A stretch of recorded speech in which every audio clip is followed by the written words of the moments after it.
Andres here, and we're going to take a trek into DIY tech. So this one starts like this.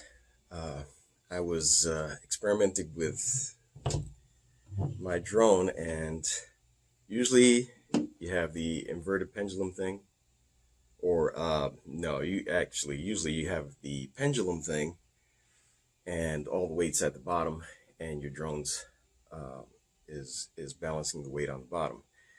I wanted to try and see what would happen if I had the inverted pendulum thing going and the weight was on the top. So I made myself an action camera mount, and I got your standard action camera there and strapped it in, right? And had a successful flight. And it's probably last month, so you could probably find the video if you wanted to. I may put the link down below. Who knows? But this was the thing. Had a successful flight. Now, in the course of doing further testing, I had someone helping me, and they first had a second camera mount that's a little bit shorter, and they put the camera on. We went to do the second test, and we were losing GPS to the point where we couldn't take off and do an autonomous flight. And I was thinking, what's different between the so? Number one, I noticed that the mounts were different, but number two, unbeknownst to me, the Wi-Fi on the action camera had been turned on. Now, I never flew with Wi-Fi because I don't use the Wi-Fi functionality of the camera. I just start the video, I take off, come back, and stop the video. So I never use the Wi-Fi functionality. But in this particular case, the person helping me turned on the Wi-Fi. So today's experiment will be, was it the mount, the Wi-Fi, or combination of both that caused the problem? So here we go. We're going outside for this one, and it's cold outside, so I care about you guys, and if I'm doing this, because I don't like the cold at all.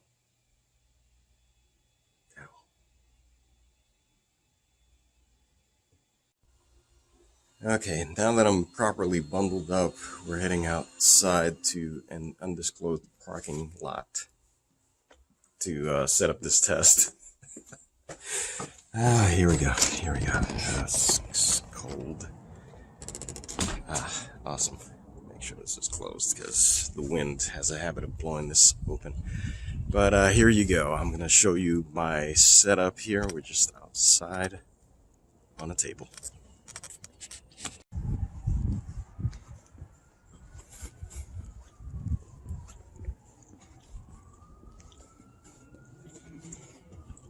Here we go. We've got the drone set up over here. Hopefully we'll be able to get a decent GPS signal.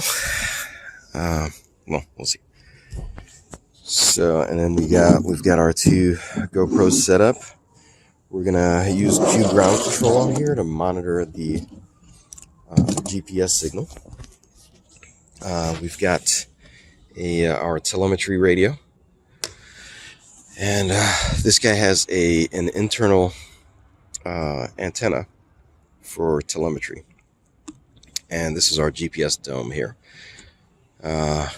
So we'll be able to see indications here as well. As always, when you're doing experiments, as I am with drones these days, because that's my life these days, designing, building, testing drones. No, it's exciting. Don't pay any attention to the tone of my voice.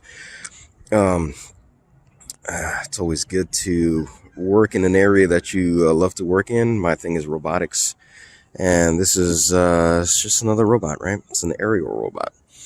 But anyway, divergence, right? So the thing about this is experimenting with the drone. Take the props off. I learned that from Josh Bardwell. Probably the best, one of the best pieces of advice, because you never know. You know, these things have little brains in there, and sometimes they want to do things, and if you're not expecting it to start up, uh, things happen with the props on. But here we go, on to the experiment.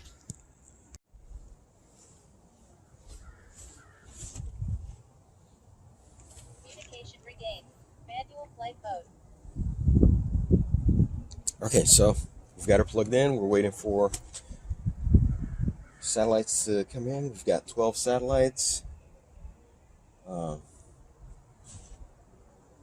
12. Hold flight mode. All right, so she's ready to go. We got a green light. We've got enough satellites to fly. So first thing we're going to do is we're just going to we're just gonna plug in each one of these cameras while they're in the on state. So turning on the cameras. So we're going to put each one in its spot and see what happens. So, okay. Now, this was the deal. Somebody, another person in the group, while we were doing testing, suggested that it was the Wi-Fi on these cameras that was causing the issue. So, all right, we did drop down from 12 to 9 satellites. Okay, take it off, and it goes back up to 13 satellites. Now, let's do that with the longer. With the longer one. Put it in the same orientation, just about. And we still have 13 satellites. So, okay, so we already know that the lower mount, or the mount that puts it closer to the GPS, let's do that again, just to make sure that we weren't having somebody fly by or something blocking the satellites. Okay, so we're still at 12 there. Okay, we still got 12 satellites. All right, now we're going to enable the Wi-Fi on these guys. So here we go. We got the little blue Wi-Fi light is on. And so here we go. So, and it goes back to ready. So what I'm watching is the ready and not ready here. And what I have it in position mode, which is it uses the GPS to keep it in a spot. If I don't touch the sticks, it stays in that spot. It uses the GPS to hold position. Without a stable GPS, it switches back and forth. So let me turn this one around. See what happens. Okay, so we're back and ready. GPS camera going on with Bluetooth on, not ready. GPS camera off with Bluetooth, ready. GPS camera on with Bluetooth, not ready. GPS camera off, back to ready. So, I mean, that's pretty conclusive there, I think. All right, I think the test is pretty conclusive. GPS is a pretty weak signal anyway, so if you have anything like metal case or from other equipment above the GPS antenna, let alone having other RF signals really close to your GPS antenna, you're probably going to have issues. So that's the thing. So in this particular design, as you can see, made an effort to move the GPS outside of the body of the drone so that it's got some distance between the ESCs and everything else. But in this situation where I put the camera on top, to do my inverted pendulum test on this guy to see how the PIDs would react to having weight on top, it put the camera pretty close, and then the addition of the Wi-Fi signal in there kind of put it over the edge.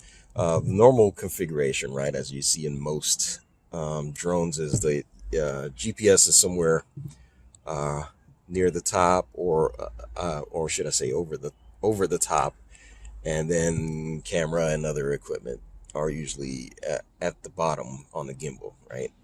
Gimbal has the additional baggage, RF baggage of or emissions, electrical emissions baggage of having, depending on the 2-axis or 3-axis gimbal, you'll have 2 or 3 motors on there.